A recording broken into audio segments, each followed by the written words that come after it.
episode 156. Episode 156. Holy moly. Well, welcome back to the Change Physician. I think I'm going to start this one. This is called Home for the Holidays. And this just came out of a conversation that Kevin, my co-host of the Change Physician podcast, of course, I didn't even introduce myself. I'm Melissa Cady, the Challenge Doctor. And if you don't know what the Change Physician is all about, you can go to thechangephysician.com and check out more history on us and what our mission is. And if you'd like to join the community, of course, feel free to join in, whether you're a physician or a physician ally. But, you know, most people at this time of year are contemplating whether or not they want to go home to visit their family. And this is just not your typical year in this century. So there's many things to juggle and figure out. And one of those is, you know, this whole Omicron stuff. And there's questions as to its virulence versus probably just the fact that it can spread around a lot faster than our recent Delta. But probably depending on who you are, if you're vaccinated, where you're at, it could have different impact. But any thoughts you want to start off with there, Kevin? Well, I would just say it goes beyond that, right? Well, so yes. There's the question of Omicron, and there's a question of that, and I think that's the easiest one to answer. Mm-hmm. But really, this comes down to this deep kind of, do you want to go home for the holidays? Like, what does that entail? And I find that really fascinating as a potential, well, actually, episode we're doing it, is the fact that that sort of encompasses almost everything that we've talked about with Change Physician. There's stress involved, there's relationship issues involved, there is work-related issues involved. All these things come together into this sort of whole at this time of year, at least when you're in the United States, because this is such a huge holiday season with all the religions. And then of course we got the commercialization of it. And but really is do you, or are you going home for the holidays? And what are the questions that are going through your mind? So to pull out the first one, Omicron, right? We know it spreads, but we also know at this point in time, and this could change obviously, that if you are vaccinated, and particularly if you're boosted, if you have that third booster, then you're in pretty good shape, right? You're fairly well protected. So for me, honestly, if your family is all vaccinated and hopefully boosted, and no one's running around doing crazy stuff all the time, I would get together if I had family close by. The more interesting thing is the psychological dimensions when it comes to coming home for the holidays. And like, so what I think we should do is just, what are your past memories of the holiday season? What did you used to do? And kind of go into it from there. And I'll share as well. So I'm not going to, pound you on this, but what were the holidays when you were growing up? Was this a season that you celebrated, or was there a different one that was more interesting? Yes. So we actually celebrated Christmas. I think Christmas Eve has always been a very, I think that's where we spent most of our celebration time, is more on the Christmas Eve day or night. We used to go to like midnight mass back in the day when we used to go to church as a family. But that, there is some memories. There's, the memories of, it's interesting too, because you think of not just what you did, but think of the smells, the food, the socialization with family and friends. And there's a certain warmth to it that it feels inviting and very comforting. And so I think that's a big part of it. But sometimes over time, especially during the pandemic, usually we have like 15 people, at 2 or 3 tables, and spread out, and a whole bunch of food and laughter and just reconnecting with people, especially people that moved away. I mean, it kind of forces you to come back together. And, those are nice times, because you don't want to just be because it's a funeral, or, this just kind of a grim, dismal way to have to get together. So, creating these opportunities for connection and regathering, that's always kind of been the reason. And I think there's a certain sense of obligation too. I think there's some letdown by parents if your children aren't coming back, towards you. Of course, it's got to be hard if you have 2 different like in-laws in different places, and that's not always easy. But so with the pandemic, I think we've gotten used to being kind of cloistered up. Is that a good word? So before this though, so every Christmas Eve you would basically do the same thing, even through, except for, medical training sometimes didn't allow me to go back home. Well, know, and I think that's an important point because, yeah. I think you can separate the groups. So there's the groups of people who had really strong Christmas, Hanukkah, or whatever, this time of year traditions. There's the Mhm. people who didn't. Yep. We in my family had really, really strong Christmas traditions, where we would go to my grandparents every Christmas Eve. We would go to my aunt and uncle's every Christmas Day. My grandmother played the piano. She was a fantastic pianist. Lots of singing, lots of stuff. Really, really special time, right? Mhm. And nobody ever missed it because it was such an important holiday. In fact, we had this big old blizzard snowstorm, and I'll never forget. I just loved Christmas then. And my mom's like, "Oh, I don't think we're gonna make it," because there was this huge big blizzard. The roads were closed or whatever. My grandfather and my uncle ended up knocking on our door, and they had this 4-wheel drive truck, and they drove us out there. And so it was Christmas was always a big deal. And then the medical training comes in, Mhm. and so I was in Chicago. My family's all in the Carson Tahoe area, and I would made it a point to always still go home for Christmas. I get married, I still make it a point. We're going to go home for Christmas. And then it was with the second. Oh, no. And then there was with the birth of my son. We were, we were second year of residency or second year of postgraduate training. And my wife was on call Christmas Eve or Christmas Day. We were pretty sure we were going to go because my son was only 9 months old. Like the whole thing, like you don't have, it was all call schedules. And so I missed it. And I remember sitting there being super sad with my newborn. Well, he was 9 months old Mhm. in our house on Christmas.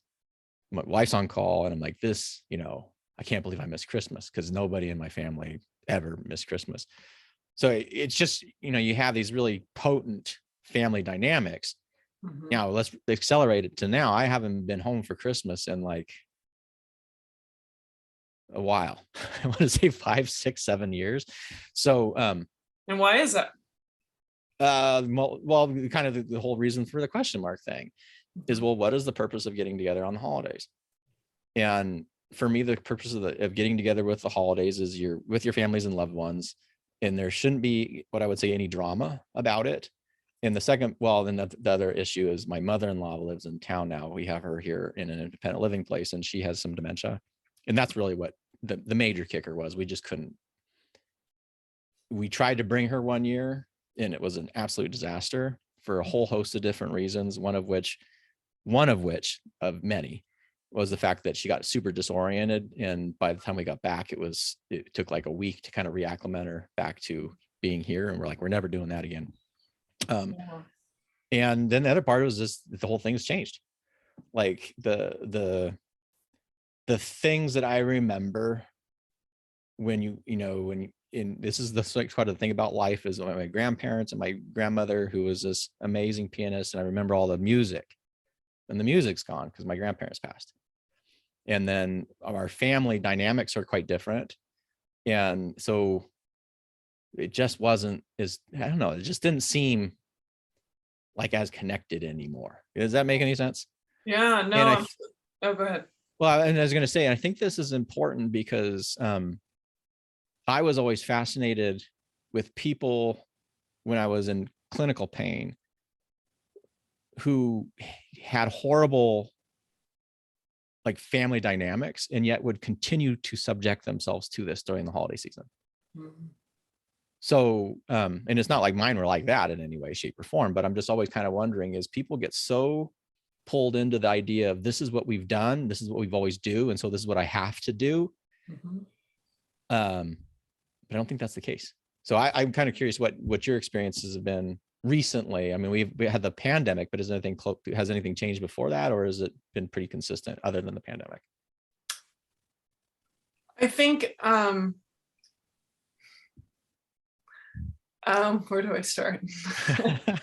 Well, you reminded me also of like my grandmother passed away a little while back, and she lived into her 90s. But even into her 90s with that little bit, she didn't have dementia for very long, but there was definitely some of that going on. But she still could play by ear amazingly, like those inherent skills of it's really baffling.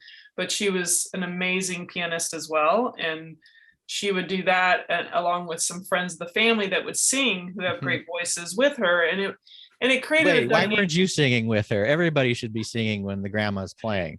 Yeah, Everybody, like that was in our family. It didn't matter what you would. Everybody sang, so we if would I have felt 10 like it, people and I there. knew, well, if I knew the song, maybe I'd chime in a few words here or there, but that's not where I felt like my strength was. Where the entertainment value was hearing beautiful voices and beautiful piano playing. And that was like a big entertainment. I think with the pandemic, well, first of all, when those generations die off, you lose some of the depth and richness, I feel like, to some of those experiences. And so if there is some weird dynamics, or if you're not really chummy with certain family members or close friends of the family, it's not like you have to put all the focus on that particular relationship. If you have so many things going on, there's always something for everyone. And there's this like diffusion of, sometimes the dynamics aren't like fixated upon, like it just creates like a party feeling, even though it's not a big party. It's just enough to kind of, a lot of variety and a lot of different layers of entertainment, whether it's, some people are watching the game on the TV, or other people are talking about something in particular, or someone's enjoying the food, or having some glasses of wine, and so there's like a little bit of something or little kids running around, and it's just there's a richness there I think we lose when the pandemic hit.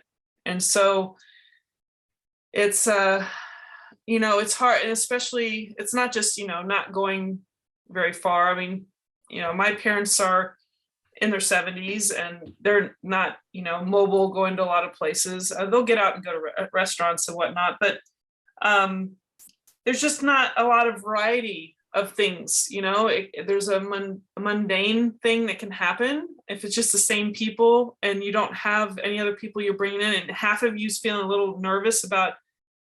That's the other thing, the psychology of, is this person even believe the pandemic's happening? Are they looking out for themselves? Are they thinking they're immune to this and they don't even think that they're impacting anyone else? Like, there's all these layers of concern, and I think that's where some underlying anxiety is coming from, and the depression probably from the lack of connection, along with their life they don't have the variety in their own life.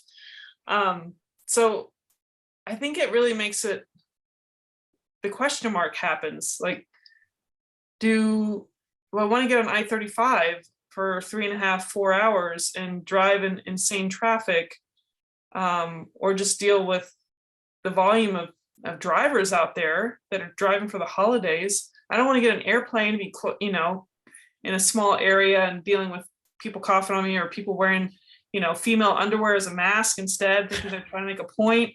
Like, I just, like, I don't want to deal with these people. Like, I've gotten so used to being home and find pleasure. I've found ways to adapt and find pleasure at being at home, even though I could find a lot of pleasure and probably, add some variety in my life. I'm connecting with other people, but I've just found so much pleasure in that. Like, I don't feel like I need it to go travel and visit. And if my parents are listening, I love you, but I'm a very, as I know, I can be very content by myself. I love my friends, and I know I get a lot out of my relationships that are meaningful, and I want to spend time, but it's just something about this year and last year, just kind of want to retreat.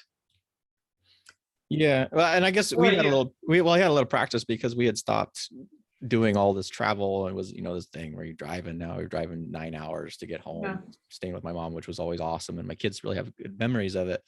But I kind of wonder, as we get older, we have additional stressors that we never had when well, I want to make a generalization here, that those of us who had really stable home lives didn't have, because there's some people that had horrible stressors throughout the holidays from the time they were little. I didn't have those. So you're always focused on what the great thing is. But I think as you get older, you start looking at this cost benefit analysis. And when your lives are stressful enough, to add on a layer of distress versus, say, eustress involved with this stuff, the the what is, I'm trying to think of the word for the math problem. Basically, the math doesn't add up. Like if it starts adding, the costs become so high, then there's this reason, well, why am I doing this? Mhm. And I'm a big one. Like I'm not I understand tradition, and there's a very importance to tradition, and it's a really nice thing to have.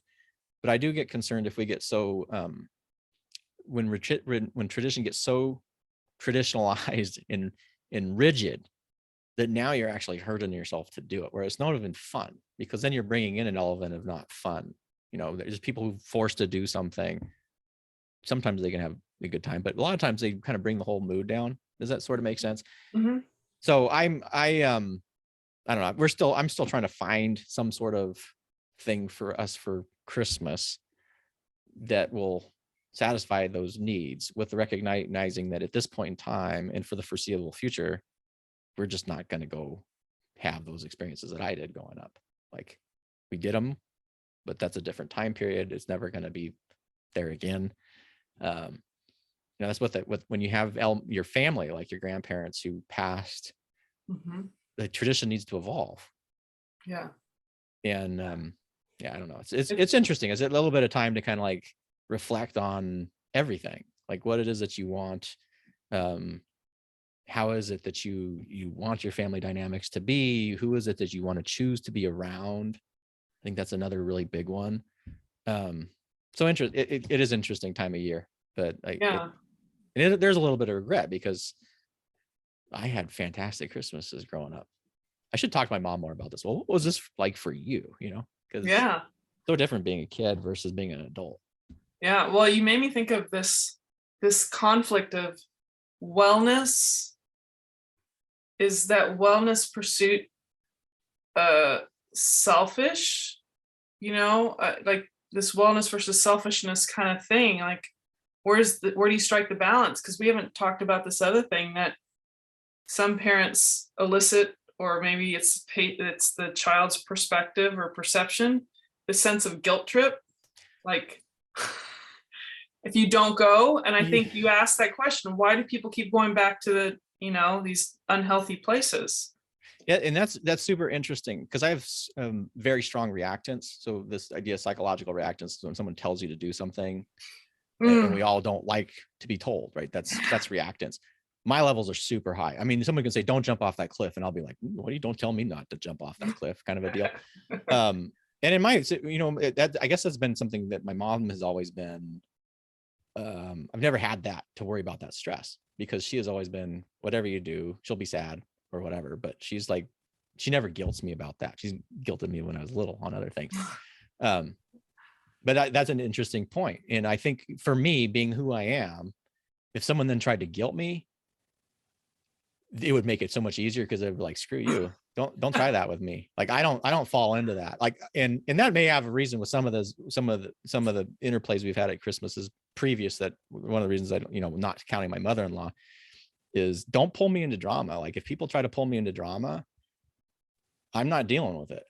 Yeah. And I distinctly remember something like, if I'm not having fun here, and you're making this into something that's no longer enjoyable for reasons that I shouldn't even be involved with, then I guess we're done. I Yeah. guess we're done. Well, the interesting thing is when you have aging parents and you don't want to let them down because they're maybe expecting, because they don't really have anyone around. And we don't even have children. My brother doesn't have children. And it's just the two kids and my husband, and maybe a plus one that my brother's bringing that I don't know who it is. That's the other thing. Are they taking care of themselves, or like, do I need to trust them with their whole COVID situation? And I think so, but it's like you don't want to think about your parents being gone at some point, but you think they're aging, and it can happen to anybody at any age. But I'm just saying, like, it's becoming more real, the mortality. And so you think to yourself, if I skip, how many times are we going to see them in the year? Mm. And so there's that contemplation too. So there's just a lot of question marks. And, we'll probably end up, going for a couple days during holidays, 2 or 3, maybe 2 or 3 days at least. But the bed's not as comfortable as our bed here. These little things that become bigger and bigger as you get older. It's like, I don't even thought of that. And I'm like, oh, it's just not as you build a life and a home for yourself. And like you said, you have to create your own traditions, but sometimes going back to the old traditions is in conflict with what you've created for yourself.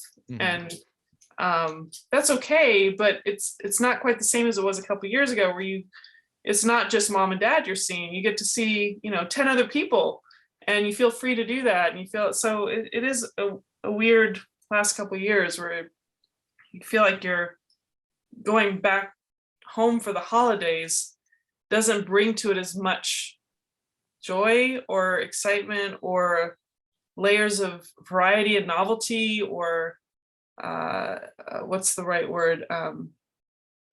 Not sentimental, nostalgia. Like it's not the same nostalgic feeling, if that makes sense. So no, I mean, I think as we get older and there's a perception of holidays that were, and maybe, and I think this way, if I'm totally guilty of this, of comparing holidays that were with the holidays that is, that's, everything's going to change, and it should, right? So I guess, I'm trying to think about, well, how would I, or how will I be working about this? Because I always think about this time of year, simply because we don't have a tradition for Christmas now. We've done super random things. Like we went skiing one time on Christmas. We had my cousin-in-laws a couple Christmases where we make pot stickers, because that's like an Asian thing to do. And what did we do last year? We did hot pot, but it was just, we've been doing new and different things, but there's no set. And I've been contrasting that very much to having literally decades where you're doing the same thing every Christmas. And, I guess ultimately there's no right or wrong. It's whatever works best for you. But being able to approach that decision, not because you're beholden or feeling guilty or feeling driven by somebody, but because you're aware of the choices that you have. And then you intentionally choose the one that works best for you and your loved ones. And I think that's probably something to think about on my end for sure. So what are we going to do here with a little bit more awareness and intention when it comes to these special days? Yeah, well, I think it's just an opportunity to spend quality time with those that you love and care about. Yes. What it comes down to. Yeah. So even if it's not the same thing all the time, maybe that's what the tradition is, just off the cuff, whatever makes sense for that year. So, and then for people who are listening to this that maybe didn't have the happiest holidays, like this is the thing. And I honestly, I wanted to tell my patients this. It's like, if you hate your family, don't go. Like, you have that choice. You don't have to go back to these horrible environments. Like, I am just, and again, that is not me. My family is fantastic. But I know a lot of people I'm just like, I don't even know why they struggle with the decision. If you're feeling abused, if you're feeling awful, if you, while you're there, you feel less than you should, and you leave and think, man, I should never go back. Never go back. Your life is too short to actually put up with this stuff. So, and that's not us. I'm just being very I've seen, like, I don't know why people you're struggle privileged so hard in with a that. way. Well, I think you're privileged in a way that you had that kind of framework to build you up in a way to be able to say that. And I think maybe some people don't have that backbone or structure to feel the strength to do that for themselves. Or they're not even aware of the option. Yeah. Because that's the way it was, and they've been told, and they've sort of been kind of ingrained into them. That's what you do. And like, if you want to go home for the holidays, that's a choice, just like everything else. If you want to work for this health system, and that's a choice you make. You do not have to work for them. If you want to do this in your practice, that is a choice you are making. You are not being told or have to, or there is no choice involved. Just to kind of bring it back to the mission of the change physician here is there is active choice. It really comes down to being aware of what your choices are, and then being very intentional in that path that you take. And if you're doing stuff that's unhappy, I mean, you can make that choice. Just be aware that that's your choice that you're making. Yeah. Well, and if you don't, like you said, if you don't like the family you have, or you don't want to be around them, then create your own Create your family. own. Absolutely. Yeah, Absolutely. I had a family member get so mad at me because I've always viewed my friends as the family you choose. Mm-hmm. You're picking your friends over me. Or I was like, well, no, those are my friends, but I do view them very much as family, like very, very much. And if anybody ever, like, at least, you have to pick one because it's simply family over someone who may be a friend that actually is correct or right, or actually, whatever. I guess I'd be horrible in the mafia because I always pick the friend, whatever. If there was I didn't just follow family bloodlines. I think that's the most idiotic thing anybody could do. Yeah. It's been a vetted process when you choose friends that are family. Absolutely. Yeah. Absolutely. And there's a difference there. And it's all, we should wrap this up, but just going to end on this is because the other thing I've been really kind of fascinated with is some of the legal decisions in cases that have come out recently. And there was one really horrible one, Ahmaud Arbery, and you had a horrible event. Mm-hmm. And these scumbags in the Justice Department and the legal department really tried to whitewash it in no uncertain terms because of their connections. And that just makes me nauseous. Like, wrong is wrong. And if it's, friend, family, or whatever, I don't know, that's sort of getting off topic of the episode, but it always disturbed me. And then, again, these people who go to these families that just do wrong things and they don't make them happy, and then don't go. Just because their family doesn't mean they're necessarily right for you. Yeah. Or that they're right. Or that they're right. That's how let's segue it back into the episode. Well, why don't you take us out then, since I started us up? All right. Well, thank you all for joining us for this episode of the Change Physician Podcast. This one is Home for the Holidays. Question mark in there. And hopefully you made these, holidays can be a very stressful period of time, that you're at least going into this with some awareness and intention and recognizing what your active choices are. And if you want to join us, you can always join us on our Saturday Salutations, where we talk live every Saturday on the Change Physician at Facebook, facebook.com. I guess that's it. And until next time, stay well. Take care.